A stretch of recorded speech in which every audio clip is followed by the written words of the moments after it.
1 Chronicles 14. King Hiram of Tyre sent envoys to David along with cedar logs, stonemasons, and carpenters to build a place for him.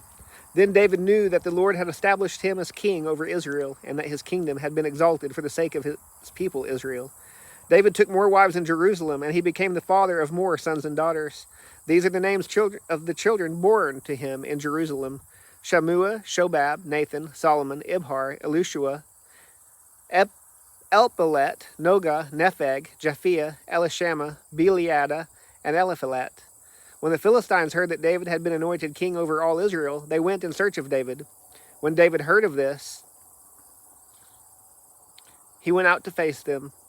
Now the Philistines had come and raided in the valley of Rephaim. So David inquired of God, "Should I attack the Philistines? Will you hand them over to me?" The Lord replied, "Attack, and I will hand them over to you." So the Israelites went up to Baal Perazim, and David defeated the Philistines there. Then David said, "Like a bursting flood, God has used me to burst out against my enemies."